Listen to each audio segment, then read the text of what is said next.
Hello বন্ধুরা, কেমন আছো তোমরা? নিশ্চয়ই ভালো আছো। আর হ্যাঁ, আমিও বেশ ভালো আছি তোমাদের দোয়ায়। তো বন্ধুরা, আজকে নিয়ে আসলাম একটা দারুণ একটা গল্প। গল্পটা ডিফারেন্ট, কিন্তু শুনতে অনেক ভালো লাগবে। তো বন্ধুরা, শুরু করা যাক। গল্পটার নাম হচ্ছে পিচ্চি বউ। গল্পটা লিখেছেন হলো মোহাম্মদ আরিফ হাসান। তো শুরু করা যাক বন্ধুরা।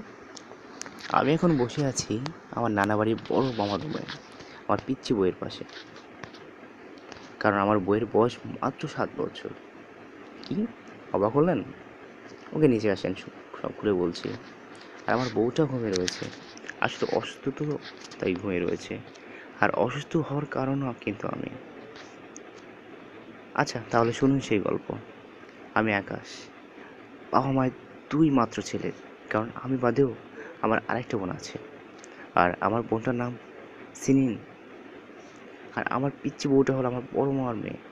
কি তাহলে রহস্যের জট খুললো? আসলে বউটা আমার বড় মামার মেয়ে। কখন থেকে যে পিচ্চি পিচ্চি বউ বলে ডাকতেছি। ওহ শিট, ওর নামই তো বলা হলো না। আর পিচ্চি বউটার নাম হলো সিনথিয়া সিমি। অনেক সুন্দর, তাই না?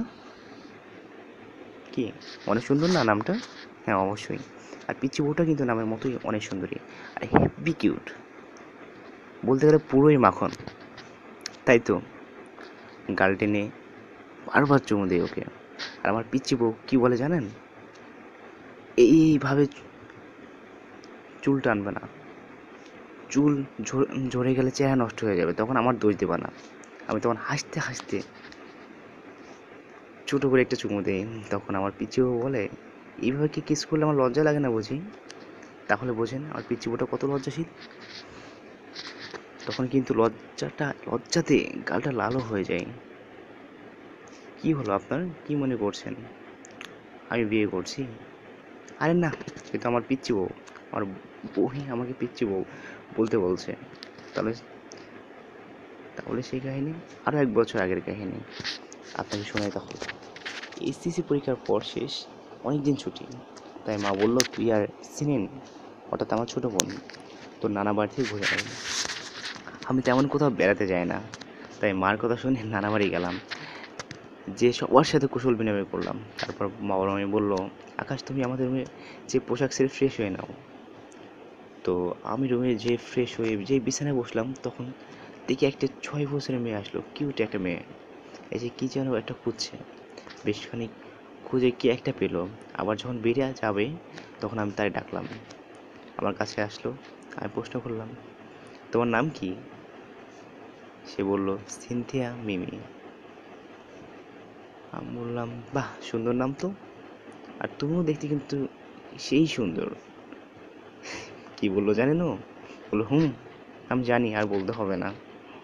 আমি বললাম, কিভাবে জানো? সে বলল, সবাই বলে। বলেই সে দিল একটা ভোঁদর। আমি তো তার কথা শুনে হাসতে লাগলাম। তো আমি দুপুরে খাবার খেয়ে একটু ঘুমালাম। বিকেলে উঠে সব মামাতো ভাই বোন মিলে আড্ডা দিচ্ছিলাম। সেইখানে আমার পিচ্চি ওটাও ছিল। ওকে দেখে বারবার সকালের কথা মনে হচ্ছিল, তাই মিটি মিটি হাসতেছি। এটা দেখে সবাই জিজ্ঞাসা করলো, আমি হাসছি কেন? আমি বললাম, এই এমনি হাসছি, এই আর কি। এই মাঝে এক মামাতো ভাই আমাকে জিজ্ঞাসা করলো, ভাইয়া তুমি প্রেম করো না? আমি বললাম, ভাই না, আমি প্রেম করি না, আর তেমন কোনো মেয়ে পছন্দ হয় না। এবার ওই সিনথিয়া মুখের দিকে তাকিয়ে দেখি ও মিটমিট করে হাসতেছে। আমি বললাম, হাসছো কেন? এবার পাকনা বুড়ি পিচটা বললো কি জানেন? হঠাৎ করে সে আমাকে প্রশ্ন করে বললো, তোমার কেমন মেয়ে পছন্দ? ওর প্রশ্নটা আমি তো অবাক। তাও বললাম, তোমার মতো কিউট, লক্ষ্মী আর সুন্দর একটা মেয়ে। আর কি মেয়ে বললাম আসলে। সিনথিয়া বলল, সত্যি? আচ্ছা, তোমার কেমন ছেলে পছন্দ? ঠিক তোমার মতো, লজ্জা নিয়ে সেই পিচ্চি বুড়িটা বলল। আমি বললাম, আচ্ছা, সবাই তো আমাকে ভাই বলছে, তুমি বলছো না কেন? পিচ্চিটা বলল, ধুর বোকা, এ বরকে ভাইয়া বলে।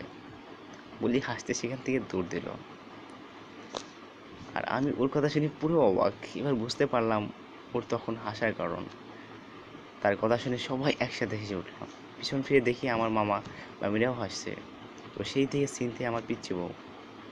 এর পরের দিন আমি রুমে শুয়ে আছি, তখন মিথি এসেছে রুমে। অর্থাৎ মিথি হলো ওই পিচ্চিটার ছোটো বোন, 2-1 বছর ছোট। এসেই বলছে, দুয়া ভাই দোকানে চলো, আমি চকলেট খাবো। আমি বললাম, তুমি আমাকে কি বললা? সে বললো, দুলা ভাই, দুয়া ভাই, দুলা ভাই তো বের হচ্ছে না, দুয়া ভাই। আমি বললাম, কেন?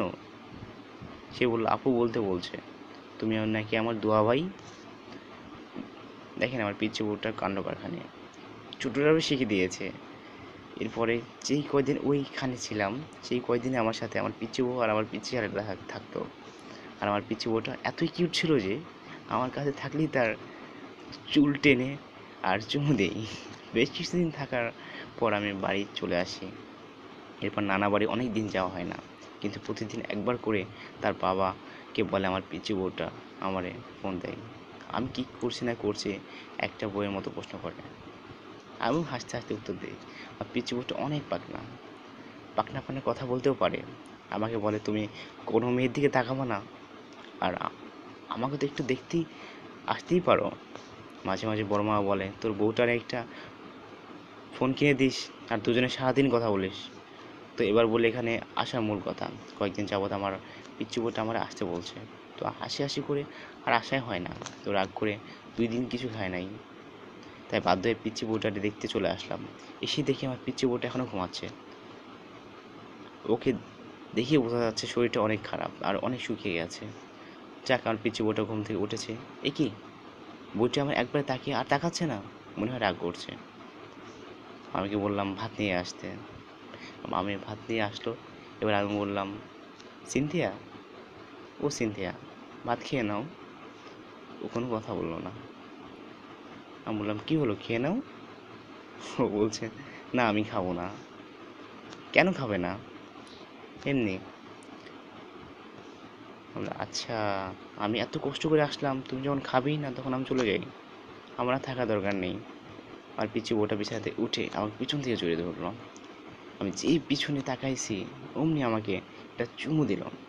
হতভম্ব হয়ে দাঁড়িয়ে থাকলাম কিছুক্ষণ। তারপর বলল, তুমি কোথাও যাবে না, আর তুমি আমাকে খাইয়ে দাও। তো এখন আমি আর বউটারে খাইয়ে দিচ্ছি, আর সে আমার দিকে তাকিয়ে মিটমিট হাসতেছে। তাহলে দেখেন আর পিচ্চিপোটা কত দুষ্টু। আমি একটু দুষ্টামি করলাম, ওর চুলটা টেনে দিয়ে একটু চুপটি করে একটু চুমু খেলাম।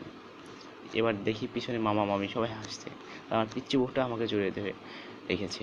আর আমি চিন্তা করছি, এই পিচ্চি বউটাকে না হয় মানুষ করে বড় বানিয়ে নিই, কী বলেন আপনারা? আর হ্যাঁ, আমার পিচ্চি বউটাকে সবাই দোয়া করবেন। তো বন্ধুরা, আজকের গল্পটা আপনাদের কাছে কেমন লাগলো? নিশ্চয়ই ভালো লাগছে। এরকম এর চেয়ে ভালো ভালো সুন্দর রোমান্টিক কোনো গল্প আপনারা শুনতে চাইলে আমাকে বলবেন। ইনশাল্লাহ আমি পরবর্তীতে এর চেয়ে ভালো রোমান্টিক গল্প এখানে আপডেট দেবো। আর আমার চ্যানেলটা যেহেতু নতুন, সেহেতু সবাই সাবস্ক্রাইব, লাইক অ্যান্ড কমেন্ট করবেন, please please please please please. ভাই আপুরা, thank you, thank you so much.